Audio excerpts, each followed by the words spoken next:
किराज्याकुम चुम्लुङ दमक नगर समितिको अध्यक्ष म देवेन्द्र चेम्जोङ।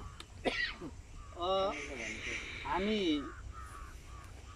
दमकमा रहेको यो आउँदो येले तङ्गे 5085 र 2082 मङ्सिर 17 र 18 गते हुन गइरहेको हाम्रो नुवागी चासोक तङ्नाम सेवा चाहिँ यो भाङबारी 2 मुन्दुम यकमा हुन लागिरहेको चुम्लुङ यकमा हुन लागिरहेको म जानकारी गराउँदै सिङ्गो पत्रकारज्यूहरूलाई चाहिँ म किराज्याकुम चुम्लुङको तर्फबाट यहाँहरूलाई स्वागत तथा अभिवादन गर्न चाहन्छु।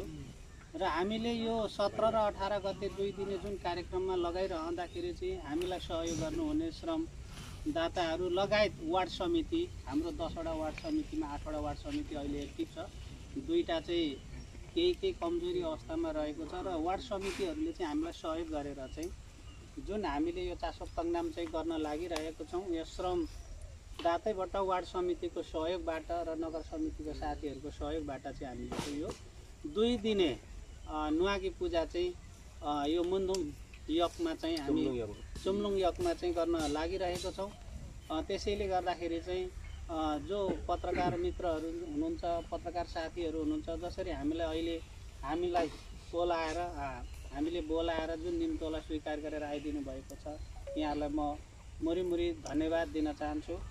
र यसरी नै हामीले पत्रकार सम्मेलन गरिरहँदाखेरि चाहिँ हामी चुम्लुङ चाहिँ याक्थुङहरू चाहिँ प्राकृतिक पूजक भनेर भनिरहँदा आज चाहिँ हामीले साँच्चै नै पत्रकार साथीहरूलाई चाहिँ एउटा प्राकृतिक पूजक नै रहेछौँ। जस्तै गरेर एउटा कुर्सी बेगर होइन, एउटा जङ्गलको बिचमा चाहिँ एउटा टाँगेर चाहिँ हामीले चाहिँ जुन पत्रकार सम्मेलन गरिरहेछौँ, जो हामीले एउटा प्राकृतिक तरिकाले नै देखाइरहेका छौँ भन्ने पनि एउटा मैले कुरा राख्दै बाँकी दिनहरूमा चाहिँ हामीले यो जग्गामा चाहिँ यो पहिलोपल्ट हामीलाई चाहिँ निर्मला राई देवानज्यूले चाहिँ हामीलाई यो 5 वटा जग्गा प्रदान गर्नुभएको छ।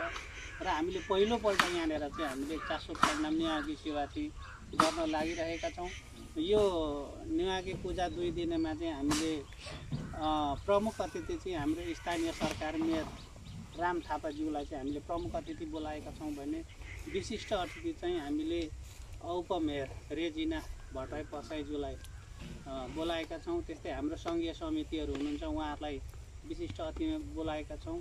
र यसै गरी आदिवासी जनजाति महासङ्घको अध्यक्षज्यूलाई चाहिँ हामीले विशिष्ट अतिथिमा निम्ता गरेका छौँ। र उहाँहरू लगायत अतिथिमा चाहिँ अब हाम्रो दमकमा रहेका सामाजिक रूपमा सामाजिक व्यक्तित्वहरू र राजनीतिक व्यक्तित्वहरू र विभिन्न ठाउँमा चाहिँ आफूलाई नेतृत्व सम्हालिरहेका दमकवासीहरूलाई चाहिँ हामीले अतिथिमा निमन्त्रणा गरेर चाहिँ हामीले 2 दिने कार्यक्रम गरिरहेका छौँ। र यसै गरी पहिलो सत्र चाहिँ हामीले कसरी चासोक तङ्नाम सुरु गर्छौँ भने बिहान चाहिँ हाम्रो सेवाबाट सुरु हुन्छ चासोक यो नुवागी पूजाबाट। त्यो 2टा विधिबाट चाहिँ हामीले सेवा पूजा गर्नेछौँ। त्यो एउटा चाहिँ सामदाङ्गेन वरुण साम्बा भनेको पण्डित भन्छ होइन, त्यो पण्डितबाट पुजारीबाट त्यो सत्यहाङमा विधि जुन माङसेबुङ लारुम्बामा हुनुहुन्छ त्यो विधिबाट चाहिँ हामीले चाहिँ एउटा चाहिँ नुवागी पूजा बिहान 7 बजेबाट गर्छौँ भने चाहिँ अर्को चाहिँ हाम्रो परम्परागत छ एकजना चाहिँ फेदाङमा विधि भन्छ, त्यो फेदाङमा विधिबाट चाहिँ हामीले चाहिँ यहाँनिर चाहिँ नुवागी सेवा चाहिँ हामी विधिवत रूपमा बिहान 7 बजेबाट 2टा विधिबाट चाहिँ हामीले पूजा सुरु गर्छौँ।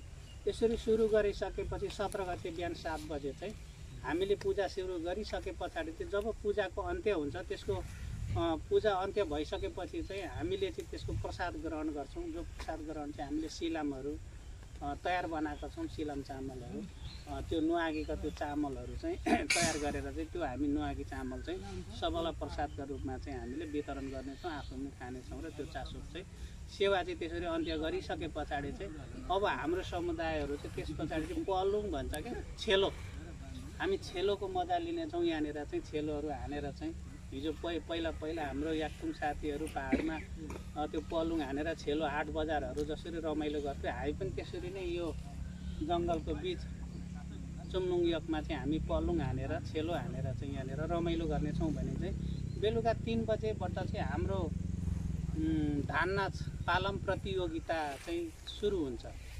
त्यो पालम प्रतियोगितामा चाहिँ हाम्रो धरानबाट, इटरीबाट पथरीबाट अब बेलतामतबाट कता कताबाट छ हामीले जे चिठी सबैलाई दिएका छौँ।